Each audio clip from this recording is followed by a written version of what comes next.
Hey everybody, it's Goddess Intellect back again with another video. I apologize, I'm behind in schedule again. I mean, there's been so much going on. I've had a big major presentation to make this week. I rolled out the news for the retreat and sent out my first e-zine. If you haven't signed up for that yet, I will leave a link where you can read the e-zine and you can also subscribe in the bottom of this. And I've just been doing like a bunch of things and juggling as usual. But that doesn't mean that I'm not going to fulfill my promise and do the 30-day challenge, video challenge, because that is important. It's important that I break through and get out of my comfort zone and connect with you guys, because that's really important to me on top of everything else as well.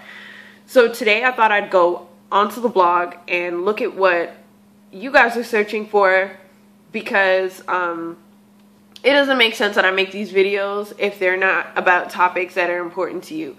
So I went, and everybody seems to be searching for and landing on the post, reasons you keep dating emotionally unavailable men. Oh my God, this is like also my life's work.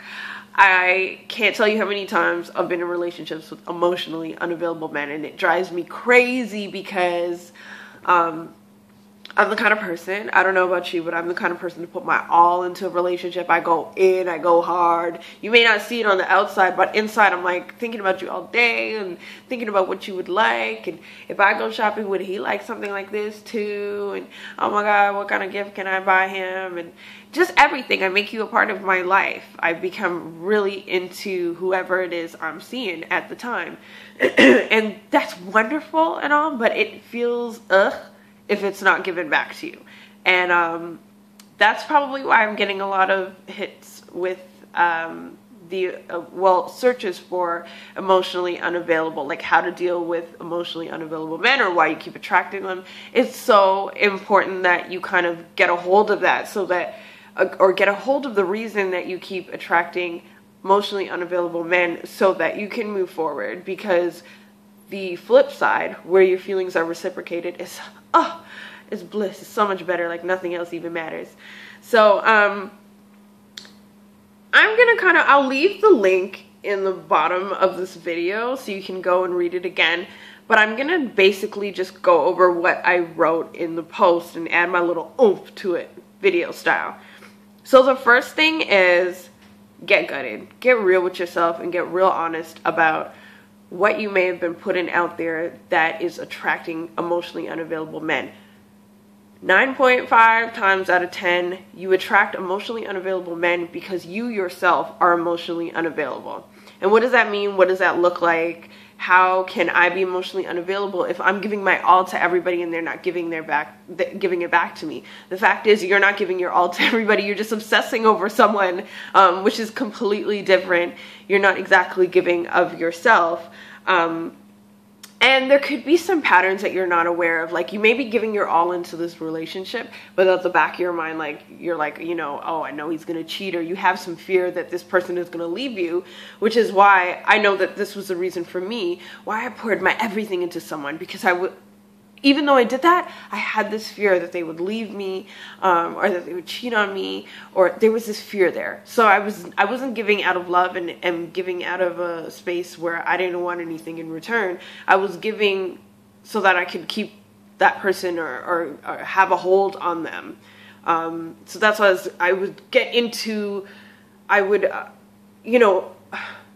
would be a serial lover, but it wasn't even love. It was pure obsession or lust, or I liked the idea of us together, but I didn't know what that meant. So if you're kind of in that phase where you've you pour your all into someone and you do it so quickly, it's like a lightning bolt.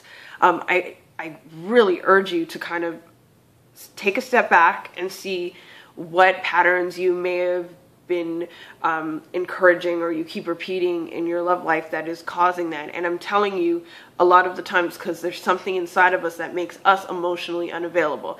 Emotionally unavailable could be like saying, yeah, I want a relationship, da da da da da, but when it gets to that serious point, you either self-sabotage or things just get And I go into a lot of what that means in my book, Friends with Benefits, The Gray Area between. It's a small little simple dating guide, but it really goes into the parts that nobody likes to talk about, the friends with benefits, it's complicated relationships, that sort of thing.